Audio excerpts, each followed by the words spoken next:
ഉയിർപ്പ് കാലം 2-ാം ഞായർ. വിശുദ്ധ യോഹന്നാൻ എഴുതിയ സുവിശേഷം 20-ാം അധ്യായം 19 മുതൽ 29 വരെയുള്ള വാക്യങ്ങളുടെ വിശകലനം. പുതുഞായർ, വെളുത്ത ഞായർ, മാർത്തോമാ ഞായർ.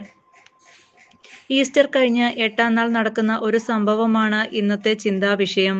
യഹൂദരെ ഭയന്ന് മുറിയിൽ അടച്ചുപൂട്ടിയിരുന്ന ശിഷ്യർക്ക് 1-ാം പ്രാവശ്യം യേശു പ്രത്യക്ഷപ്പെടുമ്പോൾ തോമസ് അവിടെ ഉണ്ടായിരുന്നില്ല. യേശു അവർക്ക് പ്രത്യക്ഷപ്പെട്ടു എന്ന് പറഞ്ഞപ്പോൾ, ഞാനവനെ കാണുകയും അവന്റെ വിലാപ്പുറത്ത് കൈവയ്ക്കുകയും ചെയ്താലല്ലാതെ വിശ്വസിക്കുകയില്ല എന്ന് ശാഠ്യപൂർവ്വം പ്രഖ്യാപിക്കുന്നു.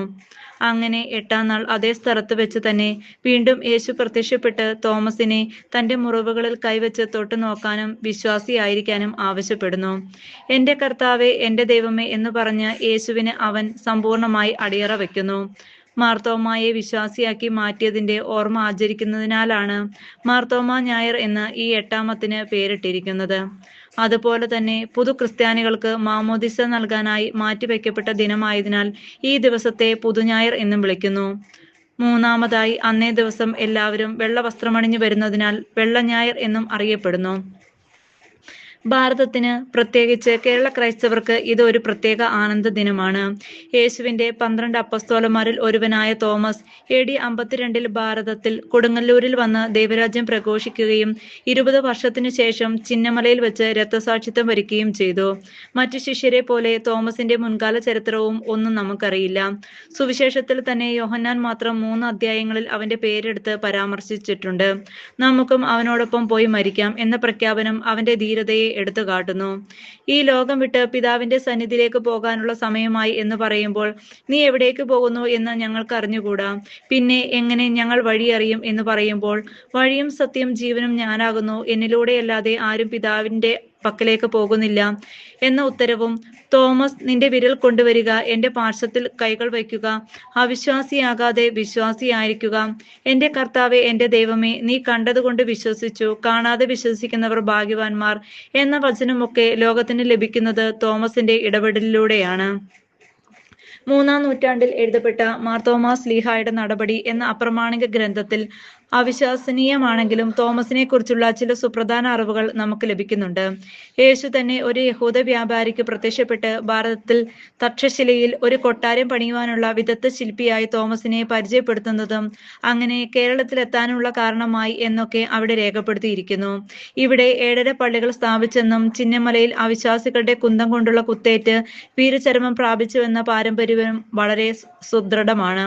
1-ാം നൂറ്റാണ്ടു മുതൽ ഇന്നുവരെ മാർത്തോമ ക്രിസ്ത്യാനികൾ എന്ന ഒരു വിഭാഗം ഇവിടെ ജീവിക്കുന്നുണ്ട് എന്നത് മാർത്തോമായുടെ സുവിശേഷ പ്രവർത്തനത്തിനുള്ള തെളിവാണ്. തിയോമ എന്ന അറമായ പദത്തിൽ നിന്ന് തോമസ് എന്ന പേരും അതേ അർത്ഥത്തിലുള്ള ദിദിമോസ് എന്ന ഗ്രീക്ക് പദത്തിൽ അങ്ങനെ ഒരു പേരും ഇദ്ദേഹത്തിനുണ്ട്.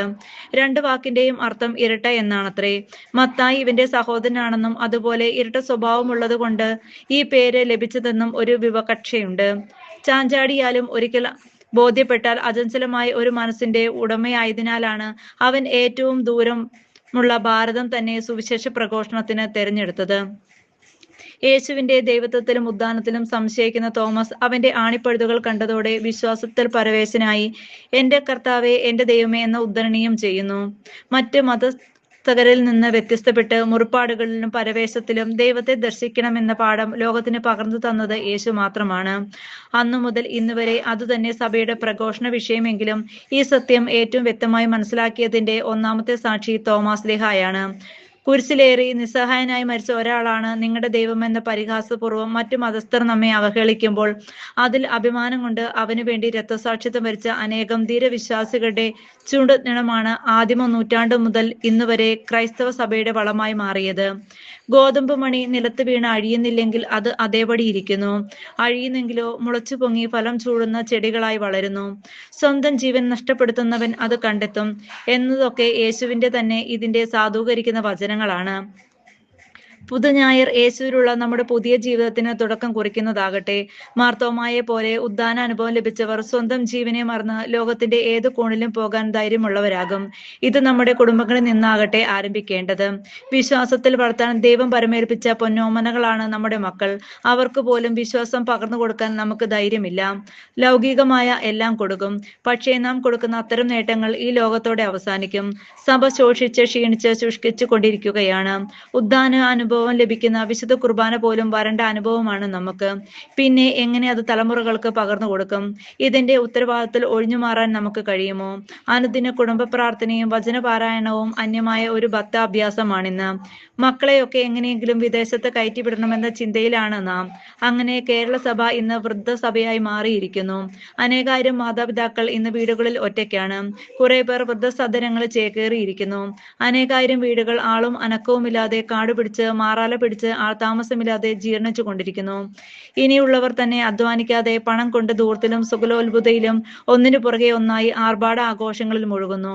21 നൂറ്റാണ്ട് നീണ്ടുനിന്ന ക്രൈസ്തവ പാരമ്പര്യം കേരള സഭയ്ക്ക് അന്യമായി കൊണ്ടിരിക്കുന്നു. എന്നിരുന്നാലും ഇന്നും ലോകമെങ്ങും ഏറ്റവും കൂടുതൽ സുവിശേഷ വേലയ്ക്കായി ഇറങ്ങിത്തിരിക്കുന്ന നാട് നമ്മുടേതാണ്. സമർപ്പിതരോടൊപ്പം ആത്മായമ സംഘങ്ങളും ഇതിൽ ഉൾപ്പെടുന്നു. മികവുറ്റ വചന പ്രഘോഷകരും അവർ സമാരംഭിച്ചിരിക്കുന്ന ധ്യാന കേന്ദ്രങ്ങളും കൺവെൻഷനുകളും ലക്ഷക്കണക്കിന് വിശ്വാസികളെ ആകർഷിക്കുന്നവയാണ്. സാത്താൻ രാത്രിയുടെ മറവിൽ വിതച്ചുപോയ കുറെ കളകളുണ്ടെങ്കിലും കാഴ്ചയിലും അംഗബലത്തിലും ശുഷ്കമാണെങ്കിലും ഏറ്റവും ശുഷ്കാന്തിയും സജീവത്വമുള്ള ഒരു സഭ തന്നെയാണ് കേരള സഭ.